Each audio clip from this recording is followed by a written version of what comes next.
Hello students, our next topic is beta efforts made by the government. Governments के क्या efforts हैं schedule tribes, schedule caste and OBCs को आगे बढ़ाने के लिए और उनको ऊपर उठाने के लिए। स्टार्ट करते हैं। In pursuance of the above constitutional provisions, जितने भी ये संवैधानिक प्रावधान आए हैं उनके चलते हुए certain steps have been taken for the welfare and upliftment of the weaker section of the society, specially the schedule caste, the schedule tribes and OBCs. तो बेटा इसमें बताया गया है कि हमारे संवैधानिक प्रावधान के चलते हुए कुछ स्टेप्स गवर्नमेंट के द्वारा उठाए गए हैं और वो कमज़ोर वर्ग के लोगों को ऊपर उठाने और उनकी वेलफेयर भलाई के लिए हैं। स्पेशली किसके लिए? अनुसूचित जाति, अनुसूचित जनजाति और ओबीसीज के लिए। तो वो क्या है बेटा? First one is some jobs under the government are reserved for the scheduled caste, the scheduled tribes and OBCs। 100% job निकलती हैं तो उनमें से कुछ तो रिजर्व कर दी जाती हैं।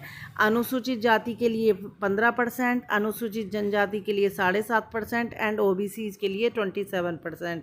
तो हमारे यहाँ जो भी जॉब्स निकलती हैं उनमें से शेड्यूल कास्ट को चल जाती हैं 15%, शेड्यूल ट्राइब्स को चल जाती हैं 7.5% एंड ओबीसीज के लिए 27%।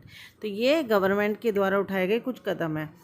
सेकंड इज़ जो हमारे कॉन्स्टिट्यूशन में है, some seats for them are also reserved in the educational institutions. Education संस्थानों में भी कुछ seats in schedule tribes, schedule caste और ओबीसीज के लिए पहले से ही रिजर्व कर दी जाती हैं। And the third is similar reservations are made for the schedule tribes as well as both government services and educational institutions. ऐसे ही रिजर्वेशन शेड्यूल ट्राइब्स के लिए भी बोथ इन गवर्नमेंट सर्विस में भी और एजुकेशनल इंस्टीट्यूशंस में भी। शेड्यूल ट्राइब्स अनुसूचित जनजातियों के लिए दोनों ही जगह गवर्नमेंट सर्विस मतलब गवर्नमेंट जॉब जो होती है और एजुकेशन इंस्टीट्यूशंस दोनों ही जगह ये सब चीज़ें रिजर्व कर दी गई हैं। फोर्थ वन इज़ बेटा some constituencies of the Lok Sabha and the state assemblies are reserved for the scheduled caste and scheduled tribe candidates from these constituencies. Only a scheduled caste candidate can contest the election। कुछ सीटें बेटा schedule caste और schedule tribes के candidate के लिए छोड़ दी गई हैं। इलेक्शन के टाइप पर इन्हीं लोगों में से कुछ कंटेस्टेंट इसमें हिस्सा ले सकते हैं और इलेक्शन में पार्टिसिपेट कर सकते हैं और सीट से खड़े हो सकते हैं। नेक्स्ट है बेटा fifth, coaching and training for various competition examination आज provided to improve the representation of एससीज and STs in various service. बहुत सारी सर्विसेज की रिप्रेजेंटेशन के लिए और एग्जामिनेशन ये जो प्रतियोगिताएं चलती हैं कॉम्पिटिटिव एग्जामिनेशंस होते हैं तो ये बहुत सारे एससीज schedule caste and STs schedule tribes के लोगों को प्रोवाइड की जाती हैं। रिप्रेजेंट करने का पहले मौका इन्हें दिया जाता है। नेक्स्ट इज़ बेटा 6, providing text book and schedule caste and schedule tribes student of engineering and medical courses. जो भी डॉक्टरी करते हैं और इंजीनियरिंग करते हैं अगर वो शेड्यूल ट्राइब्स या शेड्यूल कास्ट हैं तो उनको मुफ्त में टेक्स्ट बुक दिलाई जाती हैं और उन तक पहुंचाई जाती हैं ताकि वो अच्छे से पढ़ाई कर सकें। नेक्स्ट है बेटा 7th, scholarship and passage grants for high education abroad. इन सभी लोगों को शेड्यूल कास्ट अनुसूचित जाति, शेड्यूल ट्राइब्स अनुसूचित जनजाति एंड ओबीसीज के लोगों को जो स्टूडेंट होते हैं उनको स्कॉलरशिप की सुविधा प्राप्त है और वो विदेश में भी अच्छी एजुकेशन प्राप्त करने इस स्कॉलरशिप के सहारे जा सकते हैं। नेक्स्ट है 8th, construction of hostels and providing residential facilities to SC and ST girls studying in schools, colleges and universities. Most of the above provisions are common to both the scheduled caste and the scheduled tribe। बेटा बहुत सारे hostels का निर्माण हुआ है and रहने की facilities दी गई हैं। जो भी एससी और एसटी लड़कियां हॉस्टल्स में और स्कूल में और कॉलेज में पढ़ रही हैं और यूनिवर्सिटी में जो भी स्कूल कॉलेज और यूनिवर्सिटी में एससी और एसटी गर्ल्स पढ़ रही हैं उनके रहने के लिए हॉस्टल्स का निर्माण कराया गया है। एंड ये सारे प्रावधान जो ऊपर मैंने आपको बताए हैं अब तक, ये शेड्यूल्ड कास्ट और शेड्यूल्ड ट्राइब्स दोनों के लिए हैं। नेक्स्ट इज बेटा ninth, launching vocational training in tribal areas and opening educational institutions for the promotions of female literacy in these areas.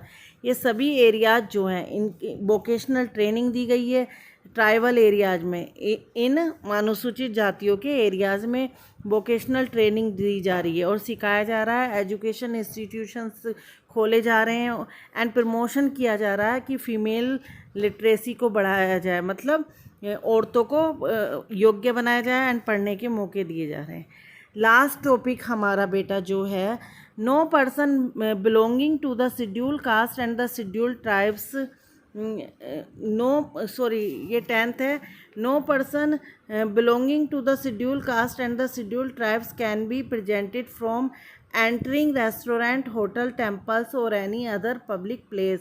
किसी भी जो भी कोई शेड्यूल कास्ट या शेड्यूल ट्राइब्स का बंदा है बेटा, उसको अब कैन बी प्रिवेंटिंग, उस पर कोई रोक नहीं लगा सकता कि किसी भी होटल या किसी भी होटल में, किसी भी टेंपल में या किसी भी पब्लिक एरिया में जाने के लिए कोई रोक टोक नहीं है, सबकी एंट्री है। हर बंदा, चाहे वो शेड्यूल कास्ट का हो, शेड्यूल ट्राइब्स का हो या फिर वो SC OBC कोई भी हो बेटा, वो मंदिर, होटल, टेंपल सब में प्रवेश कर सकता है। नेक्स्ट है 11th पॉइंट। 11th पॉइंट में क्या है बेटा, they can not be denied the use of public wells and tanks. अगर ये हमारे कॉन्स्टिट्यूशन में लिखा हुआ है सब कुछ, उन लोगों को कोई मना नहीं कर सकता पब्लिक बेल्स एंड टैंक्स से पानी लेने से। जो भी टैंक लगे हुए हैं पब्लिक एरियाज में, जो भी कुएँ हैं, वहाँ से उनको कोई पाबंदी नहीं है। Next 12, public health centres and clinics have been established in the rural and tribal areas. बेटा पब्लिक हेल्थ सेंटर और क्लिनिक का सबसे ज़्यादा स्थापना हुई है ग्रामीण और ग्रामीण और अनुसूचित जनजातियों के एरियाज़ में। लास्ट टॉपिक है हमारा बेटा 13। इसमें क्या बताया गया है, supreme welfare department have been set up in the different state. Supreme welfare मतलब लोगों की भलाई के लिए डिपार्टमेंट चुने गए हैं एंड डिफरेंट स्टेट, ये भिन्न भिन्न राज्यों में चुने गए हैं and union territories too, union एक क्षेत्र बनाए गए हैं, टेरिटोरीज क्षेत्रों का विकास हुआ है to protect and promote their interest, कि लोगों के जो भी इंटरेस्ट है उनको कैसे प्रोटेक्ट किया जाए और उनको कैसे प्रमोट किया जाए। तो बेटा ये था आपका चैप्टर दी कॉन्स्टिट्यूशन जो आज कंप्लीट हो गया है। आई होप अच्छे से आपको समझ आया होगा। अगर आपको कोई भी टॉपिक क्लियर नहीं है तो आप पर्सनली मुझसे कांटेक्ट कर सकते हैं एंड मैं आपको उनको क्लियर कर दूंगी। If you have any doubt then ask me any time. तो ये आपका चैप्टर तक कंप्लीट होता है। कल हम इस चैप्टर के क्वेश्चन आंसर करेंगे। Thank you.